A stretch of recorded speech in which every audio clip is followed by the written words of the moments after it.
Hello friends, എല്ലാവർക്കും നമസ്കാരം. നിങ്ങളേവരും കാത്തിരിക്കുന്ന ബാലന്റെയും ഗോമതിയുടെയും ഇനി വരാനിരിക്കുന്ന അടുത്ത ആഴ്ചയുടെ വിശേഷത്തിലേക്ക് എല്ലാ കൂട്ടുകാർക്കും സ്വാഗതം. എല്ലാവർക്കും നല്ലൊരു ശുഭരാത്രി നേർന്നുകൊണ്ട് നമുക്ക് അടുത്ത ആഴ്ചയിലെ വിശേഷത്തിലേക്ക് കടക്കാം. അപ്പൊ പതിവില്ലാതെ എന്താണ് ഇനി കഥയുമായിട്ട് എന്ന് നിങ്ങൾ വിചാരിക്കുന്നുണ്ടായിരിക്കും അല്ലെ? അപ്പൊ ഏതായാലും നമ്മൾ ഇനി ഈ കഥയും കൂടെ നമ്മുടെ ഈ ഒരു ചാനലിൽ ചെയ്യുന്നതായിരിക്കും. വെക്കേഷനൊക്കെ ആണല്ലോ, അപ്പൊ നമ്മുടെ അത്യാവശ്യം തിരക്കുകളൊക്കെ ഒഴിഞ്ഞു. അപ്പൊ അതുകൊണ്ട് തന്നെ നമുക്ക് ടൈമുണ്ട്. അപ്പൊ അതുകൊണ്ട് പ്രേക്ഷകരുടെ ആവശ്യപ്രകാരം നമ്മൾ ഈ കഥയും കൂടെ ഈ ചാനലിൽ ഉൾപ്പെടുത്തുന്നതാണ്. അപ്പൊ നേരെ നമുക്ക് അടുത്ത ആഴ്ചയിലെ വിശേഷത്തിലേക്ക് കടക്കാം. അങ്ങനെ നമ്മുടെ ശ്രീദേവി അങ്ങോട്ട് ആടി തിമിർത്തുകൊണ്ടിരിക്കുകയാണ്. നമ്മുടെ ബാലച്ചനെ സോപ്പിട്ട് പതപ്പിച്ച് ഒരു പരിധിയാക്കി വീട്ടിലെ പണികൾ മാത്രം ചെയ്യല്ല. ഇപ്പം ദേ നമ്മുടെ ബാലന് ആഹാരം കൊണ്ട് കൊടുത്തേക്കുക. ബാലൻ ഇതൊക്കെ കാണുമ്പോഴത്തേക്കും ഒത്തിരി സന്തോഷം തോന്നുക. അതും പ്രത്യേകിച്ച് താൻ കണ്ടുപിടിച്ച മരുമകള് ഇതൊക്കെ ചെയ്യുന്നത് കണ്ടിട്ട് ഭയങ്കരമായിട്ട് അഭിമാനം. അങ്ങനെ നമ്മുടെ രാമേട്ടനോടും അതുപോലെ തന്നെ ഗോമതിയുടെ ആങ്ങളയോടും ഒക്കെ പറയുക, ഇതുപോലൊരു മരുമകളെ കിട്ടിയത് എന്റെ ഭാഗ്യമാണെന്ന് കരുതിയാൽ മതി. ആനന്ദിനെ പെണ്ണ് കിട്ടാതിരുന്ന് ഇങ്ങനെ ഒരു പെണ്ണിനെ കിട്ടിയില്ലേ, അത് ദൈവമായിട്ട് എനിക്ക് കൊണ്ടു തന്നതാ. എന്റെ വീട്ടിലെ ദേവിയാ. ശ്രീദേവി എന്ന് അവൾക്ക് ചുമ്മാ പേര് വന്നതല്ല, അവൾ എൻ്റെ വീട്ടിലെ ദേവി തന്നെയാണ്. ദേവി മഹാലക്ഷ്മിയാണ് അവള്. മറ്റു രണ്ടു മരുമകളെക്കാളും എന്തുകൊണ്ടും ഞാൻ കണ്ടെത്തിയ എൻ്റെ മരുമകൾ കണ്ടില്ലേ, എത്ര പെർഫെക്റ്റ് ആണെന്ന് നോക്കിക്കേ എന്നൊക്കെ പറയാ. ഈ സമയത്താണെങ്കിൽ നമ്മുടെ ഗോമതിയുടെ ആങ്ങളൊക്കെ ഇതൊക്കെ അങ്ങോട്ട് സുഖിക്കുന്നില്ല കേട്ടോ. കാരണം പുള്ളിക്കാരൻ ഇന്ന് തന്നെ പറഞ്ഞല്ലോ, ഇനിയിപ്പം വീട്ടിലെ പോകുന്ന ആ ഒരു സമയത്ത്, ബാലൻ വീട്ടിൽ പോകുന്ന സമയത്തായിരുന്നു നമ്മുടെ ഗോമതിയുടെ ആങ്ങളൊക്കെ കുറച്ച് എന്താ പറയാ സ്വസ്ഥതയും സമാധാനവും ഫ്രീഡവും ഒക്കെ ഉള്ളത്. അതും പോയി കിട്ടി. പക്ഷെ നമ്മുടെ രാമേട്ടന് വലിയ ഇഷ്ടമാണ് കേട്ടോ ശ്രീദേവിനെ. രാമേട്ടൻ പറഞ്ഞു, ഏതായാലും ബാല നീ രക്ഷപ്പെട്ടു. ഇനിയിപ്പം നിനക്ക് പെമ്മക്കളില്ലെങ്കിൽ എന്താ കുഴപ്പം, നിന്റെ സ്വന്തം മോളെ പോലെയല്ലേ അവൾ ഓരോ കാര്യങ്ങൾ ചെയ്യുന്നത് എന്നൊക്കെ പറയാം. ഇതൊക്കെ കേൾക്കുമ്പോഴത്തേക്ക് നമ്മുടെ ശ്രീദേവിക്കും ഭയങ്കര സന്തോഷമാണ് കേട്ടോ. ശ്രീദേവിക്ക് ഭയങ്കര സന്തോഷം എന്ന് പറഞ്ഞാൽ ഭയങ്കര സന്തോഷം. ഏതായാലും ഇവിടെ ആഹാരമൊക്കെ കൊടുത്തിട്ട് നേരെ വീട്ടിലേക്ക് ചെല്ലുകയാണ്. നമ്മുടെ ഗോമതിക്ക് ഇതൊന്നും അങ്ങോട്ട് പിടിക്കുന്നില്ല കേട്ടോ. ഗോമതിക്ക് ആദ്യമൊക്കെ കുഴപ്പമില്ലായിരുന്നു, പക്ഷെ ഗോമതിക്ക് ഇതൊന്നും അങ്ങോട്ട് പിടിക്കുന്നില്ല. ആ വീട്ടിൽ തനിക്കായിരുന്നു ഏറ്റവും കൂടുതൽ പവറും സ്ഥാനവും ഒക്കെ. നമ്മുടെ ബാലന് ഏറ്റവും ഇഷ്ടം ഗോമതിനെ, ഇപ്പോഴും ഗോമതിനെ തന്നെയാണ് ഇഷ്ടം. എങ്കിൽ പോലും ഗോമതി നമ്മുടെ ശ്രീദേവിനെ ഇങ്ങനെ ഗോമതിയല്ല ബാലൻ ശ്രീദേവിനെ ഇങ്ങനെ പുകഴ്ത്തി പറയുമ്പോഴും അങ്ങനെയൊക്കെ ചെയ്യുമ്പോഴൊക്കെ വല്ലാത്തൊരു ഒരു എന്താ പറയാ, അതിനിപ്പോ ഞാൻ എന്ത് വേടാ ഉപയോഗിക്കുന്ന, അങ്ങനെ ഒരു കുശുമ്പും അല്ല തോന്നുന്നത്, അസൂയയും കുശുമ്പും ഒന്നും അല്ല. എങ്കിലും ഒരു നമുക്ക് കിട്ടുന്ന ആ ഒരു പരിഗണന കിട്ടാതെ വരുമ്പോഴുണ്ടാകുന്ന ആ ഒരു ഇതുണ്ടല്ലോ, അത് നമ്മുടെ ഗോമതിക്ക് നന്നായിട്ട് തോന്നുന്നുണ്ട് കേട്ടോ. ഇതിനോടൊപ്പം മിത്രയാണെങ്കിൽ ഈ ഓവറായിട്ടുള്ള സംസാരമൊന്നും മിത്രയ്ക്ക് ഇഷ്ടമല്ല.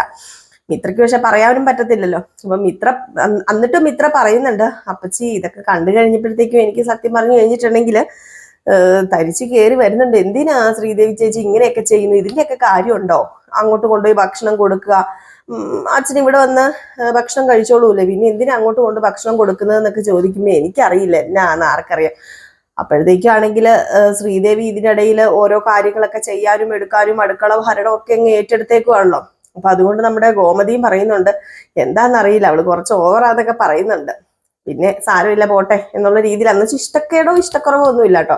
അപ്പറയാണെങ്കിൽ അവര് ഓഫീസിൽ പോയിട്ട് നമ്മുടെ മീനാക്ഷി വരുന്നത് നോക്കി ഇങ്ങനെ ഇരിക്കുകയാണ് നമ്മുടെ മീനാക്ഷിയുടെ കെട്ടിയവന് ഇപ്പൊ മീനാക്ഷിനെ കാണണം എന്ന മട്ടാണ്. അവർക്ക് അവിടെ ചെന്നപ്പോഴാണ് ഒരു ഫ്രീഡം ഒക്കെ കിട്ടിയത്.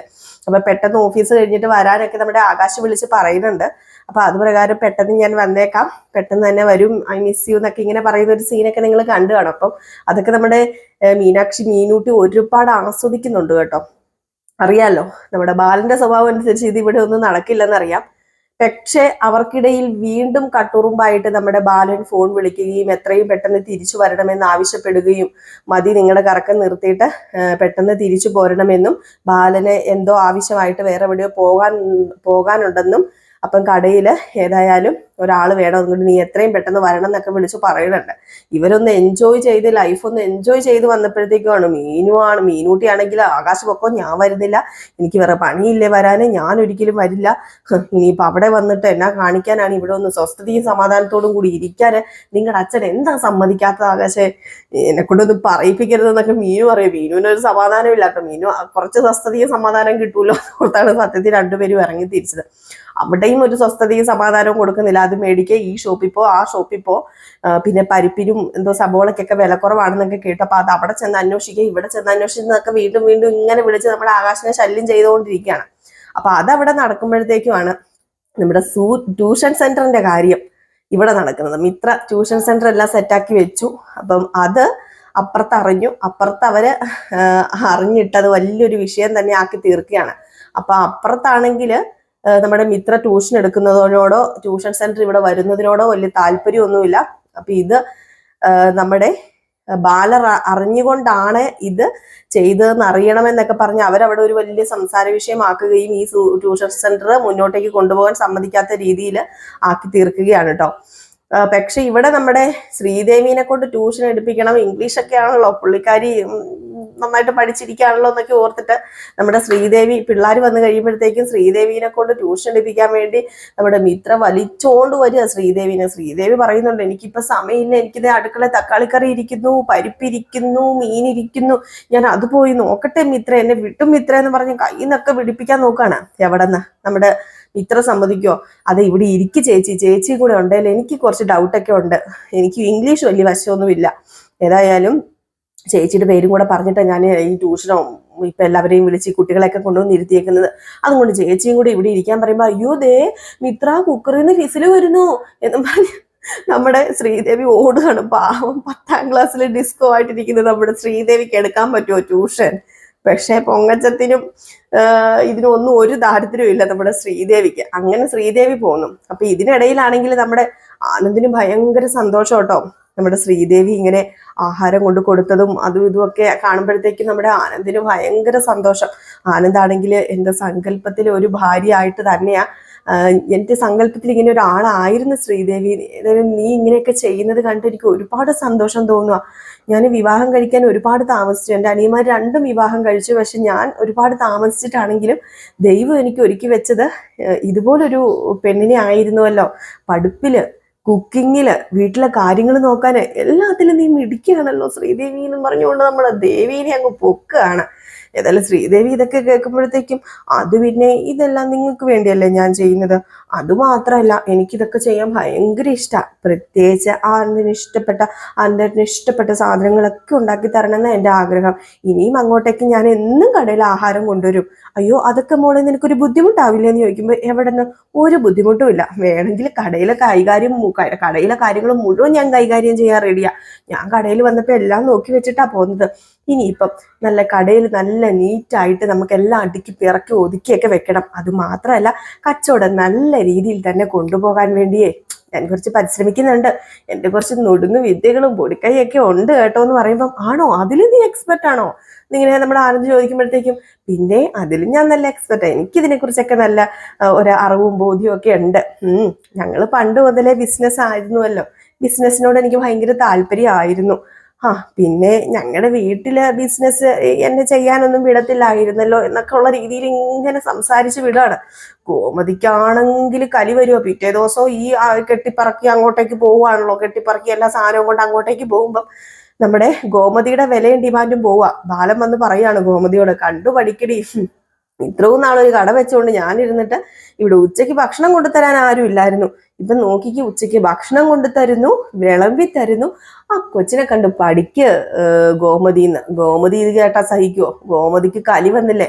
ഗോമതി ആണെങ്കിൽ അവൾക്ക് കുറച്ച് സൂക്കേട് കൂടുതൽ, അല്ലെങ്കിലും കെട്ടിപ്പൊതിഞ്ഞ് കൊണ്ടോണ്ട കാര്യമുണ്ടോ? എന്നിട്ട് തഞ്ചത്തെ തരത്തി പോയി നമ്മുടെ ഗോമതി പറയുന്നുണ്ട് ശ്രീദേവിയോട്, മോളെ വേണ്ട മോളെ, അങ്ങനെ കൊണ്ട് കൊടുക്കുമൊന്നും വേണ്ട. അത് മാത്രല്ല ബാലേട്ടൻ ഇവിടെ വരികയാണെങ്കിൽ എനിക്ക് ബാലേട്ടനെ ഉച്ചയ്ക്കൊന്നും കാണാനും പറ്റില്ല, മോള് കാരണം എനിക്കിപ്പം ബാലേട്ടനെ കാണാനും പറ്റുന്നില്ല എന്നൊക്കെ പറഞ്ഞ് നമ്മുടെ ഗോമതി. അപ്പൊ ഗോമതിക്ക് അങ്ങോട്ട് കൊണ്ട് കൊടുക്കാതിരുന്ന അത്രയും നല്ലത്. ഇതിനിടയിലോ നമ്മുടെ ബാലന് ഇഷ്ടപ്പെട്ട വേറൊരു ഐഡിയയും കൂടെ ശ്രീദേവി ചെയ്തിരിക്കുകയാണ്. ബാലന്റെ കടയിൽ വന്ന ആള് 3 മുട്ടയോ 2 മുട്ടയോ 3 മുട്ടയോ കണ്ട് മേടിക്കാൻ വന്ന ആളെ 5 മുട്ട മേടിപ്പിച്ചു. നമ്മുടെ ശ്രീദേവിയുടെ ആ ഒരു വാക്ചാതുര്യം കൊണ്ടും നമ്മുടെ ശ്രീദേവിയുടെ കഴിവ് കൊണ്ടും. ഇതും കൂടെ കണ്ടു കഴിഞ്ഞപ്പോഴത്തേക്കും നമ്മുടെ ബാലന് പ്രത്യേകിച്ച് പറയേണ്ട കാര്യമുണ്ടോ, ബാലൻ കിടുങ്ങി ഞെട്ടി ധരിച്ച് വിറച്ച് നിൽക്കുകയാണ് കേട്ടോ. നമ്മുടെ ബാലൻ പറഞ്ഞു, ഓഹോ മോള് കൊള്ളാലോ, ആഹാ മോള് 2-3 മുട്ട മേടിക്കാത്ത വന്നവരെ കൊണ്ട് മോള് 2 മുട്ടയും കൂടി എക്സ്ട്രാ മേടിപ്പിച്ചില്ലേ, ഓ ഇത് വല്ലാത്ത കഴിവാ, കണ്ടു പഠിക്കടാ, നീയൊക്കെ ഇവിടെ ഇത്ര നാള് നിന്നിട്ട് എന്താണോ ഉണ്ടാക്കിയത് എന്ന് നമ്മുടെ ഗോമതിയുടെ ആങ്ങളോടൊക്കെ ചോദിക്കുകയാണ്. സത്യത്തിൽ ഗോമതിയുടെ ആങ്ങളയ്ക്ക് നമ്മുടെ ശ്രീദേവി ഒരു ഭാര്യയായിട്ട് വരുവാണോ എന്ന് ഒരു ചെറിയ സംശയമുണ്ട്. അപ്പൊ ഇതെല്ലാം കൂടെ കോർത്തിണക്കിക്കൊണ്ട് ഒരു അടിപൊളി വിശേഷമാണ് കേട്ടോ വരാൻ പോകുന്നത്. മിസ് ചെയ്ത് കളയരുത്. നമ്മുടെ മീനുവിന്റെയും ആകാശത്തിന്റെ അല്ല സോറി മീനുവിന്റെ ആകാശത്തിന്റെയൊക്കെ സ്വപ്നമൊക്കെ തകർന്ന് തരിപ്പടമാകും. പാവം രണ്ടുപേരും ഒത്തിരി ആഗ്രഹമൊക്കെ ആയിട്ട് പോയിട്ട് തിരിച്ച് മടങ്ങി വരേണ്ടി വരുന്ന ഒരു അവസ്ഥയാണ് കേട്ടോ. അതിനോടൊപ്പം തന്നെ നമ്മുടെ ബാലൻ അറിയാൻ പോവുകയാണ് ഈ ട്യൂഷൻ സെന്റർ ഇട്ട കാര്യം. അതുകൂടെ ബാലൻ അറിഞ്ഞു കഴിയുമ്പോഴത്തേക്കും ബാലൻ ഒട്ടും സഹിക്കത്തില്ല. ബാലന് ഇഷ്ടമല്ല, താല്പര്യമില്ല ഈ ട്യൂഷൻ സെന്റർ മുന്നോട്ടേക്ക് കൊണ്ടുപോകുന്നതിനോട്. നമ്മുടെ മിത്രേനെ ഒരുപാട് വഴക്ക് പറയുകയാണ്. അപ്പൊ ശ്രീദേവി ഏറ്റുപിടിക്കുന്നുണ്ട്. ഞാൻ പറഞ്ഞതല്ലായിരുന്നു, ബാലച്ചനോട് ചോദിച്ചിട്ട് ചെയ്താൽ മതി എന്ന് മിത്രയോട് ഇങ്ങനെ പറയാണ്. അപ്പൊ നമ്മുടെ ശ്രീദേവി അവിടെ നല്ലതായല്ലോ. അപ്പൊ ഇത് കേൾക്കുമ്പോഴത്തേക്ക് മീനാക്ഷി കണ്ടില്ലേ അവിടെയും അവള് വെള്ളം പൂശി, അവിടെ നന്നാകാൻ നോക്കുന്ന കണ്ടില്ലേ എന്ന് നമ്മുടെ മീനാക്ഷി പറയുന്നുണ്ട് കേട്ടോ. അപ്പൊ എല്ലാവരും കാത്തിരിക്കുക, അടിപൊളി വിശേഷങ്ങളാണ് വരാതിരിക്കുന്നത്. അപ്പൊ മിസ് ചെയ്ത് കളയരുത്, എല്ലാവരും കാണട്ടെ. നമ്മൾ ഇനി എന്നും ഫുൾ വിശേഷവും അതുപോലെ തന്നെ പ്രമോ വിശേഷവും ഒക്കെ ആയിട്ട് വരുന്നതായിരിക്കും, ബാലന്റെയും ഗോമതിയുടെയും. അപ്പൊ നിങ്ങളുടെ എല്ലാവരുടെയും സപ്പോർട്ട് ഉണ്ടാകുന്ന പ്രതീക്ഷയോടുകൂടി നിർത്തുന്നു. Tata bye bye.